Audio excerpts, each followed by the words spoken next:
Bangkok में PM Modi ने बांग्लादेश की अंतरिम सरकार के प्रमुख सलाहकार मोहम्मद यूनुस से मुलाकात की। शेख हसीना के तख्तापलट के बाद पहली मुलाकात। बांग्लादेश के अनुरोध पर पीएम ने मोहम्मद यूनुस से की मुलाकात। दोनों नेताओं के बीच कई अहम मुद्दों पर बातचीत और चर्चा। प्रधानमंत्री मोदी के थाईलैंड दौरे का दूसरा दिन आज। बैंकॉक में बिम्स्टेक शिखर सम्मेलन में हुए शामिल। पीएम मोदी बिम्स्टेक शिखर सम्मेलन के बाद शाम 4 बजे बौद्ध मंदिर वाटद्वीप जाएंगे। शाम 6:30 बजे थाईलैंड के राजा से होगी मुलाकात। थाईलैंड में पीएम मोदी ने म्यांमार के वरिष्ठ जनरल से मुलाकात की। द्विपक्षीय मुद्दों पर बातचीत हुई। वक्फ संशोधन बिल पर जेडीयू में घमासान बढ़ा। वक्फ बिल का समर्थन करने पर नेताओं का इस्तीफा। मोहम्मद कासिम अंसारी और शाहनवाज मलिक ने पार्टी छोड़ी। दोनों नेता वक्फ बिल पर नीतीश के स्टैंड से नाराज। मलिक ने कहा, मुसलमानों का नीतीश कुमार से भरोसा टूटा। नेताओं के इस्तीफे की खबर को जेडीयू प्रवक्ता राजीव रंजन ने फर्जी बताया। कहा, किसी ने भी पार्टी नहीं छोड़ी। वक्फ बिल गरीब मुसलमानों के लिए उम्मीद की किरण। वक्फ बिल पास होने के बाद आरजेडी ने नीतीश कुमार का नया पोस्टर जारी किया। मुख्यमंत्री को आरएसएस की ड्रेस में दिखाया। लिखा, आरएसएस सर्टिफाइड चीफ मिनिस्टर। वक्फ संशोधन बिल के मुद्दे पर राबड़ी देवी के आवास के बाहर लगे नीतीश कुमार के पोस्टर। गिरगिट से की नीतीश कुमार की तुलना। आरजेडी नेता अब्दुल बारी सिद्दीकी का सीएम नीतीश कुमार पर निशाना। कहा, नीतीश कुमार का स्वास्थ्य ठीक नहीं लग रहा है। स्वस्थ हालत में वो ऐसे फैसले नहीं ले सकते। जेडीयू सांसद संजय झा ने वक्फ बिल का समर्थन कर कहा, आरजेडी और कांग्रेस मुसलमानों के लिए सिर्फ बयानबाजी करती है, काम नहीं। आरजेडी के पोस्टर पर नीतीश के बचाव में उतरी बीजेपी। आरजेडी से पूछा, क्या गुंडागर्दी का प्रतीक हरा मगरमच्छ नीतीश कुमार? गमछा नीतीश कुमार पहनेंगे। बिहार शिया वक्फ बोर्ड के चेयरमैन सैयद अफजल ने नीतीश के खिलाफ मोर्चा खोला। जेडीयू ने सही तरीके से नहीं रखा अपना पक्ष। बिहार चुनाव में जेडीयू को होगा नुकसान, कहा। वक्फ संशोधन बिल के पास होने पर अलीगढ़ में मुस्लिम समुदाय ने जश्न मनाया। लोगों ने मोदी सरकार का धन्यवाद किया, एक दूसरे को मिठाई खिलाई। वक्फ संशोधन बिल के पास होने को पीएम मोदी ने बड़ा सुधार बताया। ट्वीट में लिखा, नया कानून ट्रांसपेरेंसी बढ़ाएगा, गरीब पसमानदा मुसलमानों के अधिकारों की रक्षा करेगा। राज्यसभा से वक्फ संशोधन बिल पास होने पर गृहमंत्री अमित शाह का ट्वीट। बोले, आज का दिन ऐतिहासिक, सालों से चल रहे अन्याय और भ्रष्टाचार का युग हुआ खत्म। शाह ने कहा, वक्फ बिल से करोड़ों गरीब मुसलमानों को लाभ मिलेगा। न्याय देने वाले इस महत्वपूर्ण बिल के लिए पीएम मोदी का आभार। वक्फ संशोधन बिल को लेकर बीजेपी सांसद जगदम्बिका पाल ने कहा, इस संशोधन के गरीब और जरूरतमंद मुसलमानों को मिलेंगे फायदे। देश के धर्मगुरु भी इस बिल का समर्थन कर रहे हैं। वक्फ संशोधन बिल पास होने पर सीएम मोहन यादव ने दी बधाई। कहा, वक्फ पर अवैध कब्जे जैसी घटनाओं पर लगाम लगेगी, गरीबों को लाभ मिलेगा।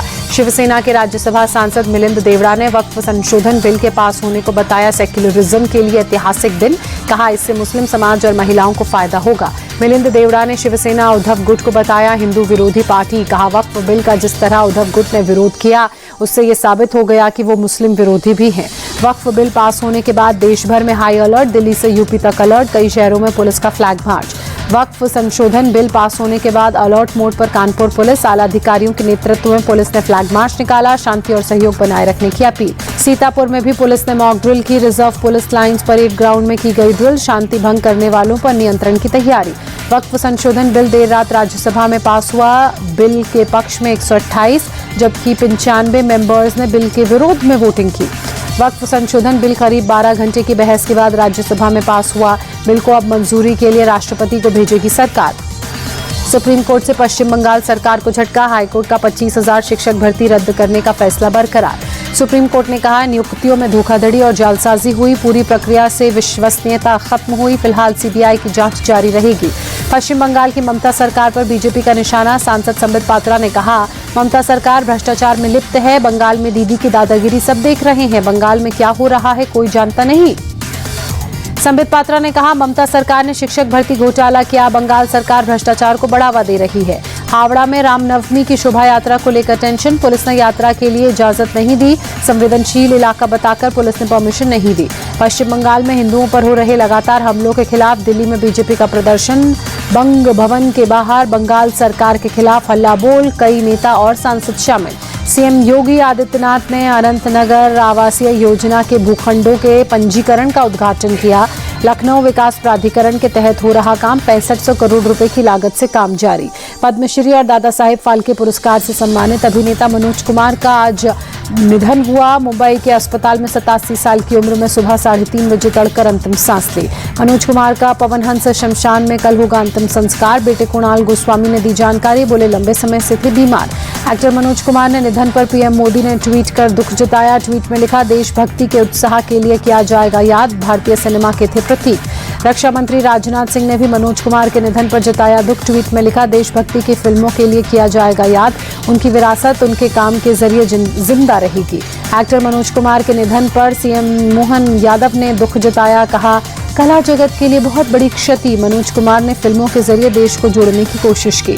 जयपुर में लॉरेंस गैंग का गुर्गा आदित्य जैन गिरफ्तार। एंटी गैंगस्टर टास्क फोर्स ने अरेस्ट किया। विदेश में बैठकर धमकी भरे कॉल अरेंज करता था। झारखंड में 21 जगहों पर ईडी की छापेमारी। आयुष्मान योजना घोटाले में एजेंसी की कार्रवाई। रांची में भी कई ठिकानों पर छापा।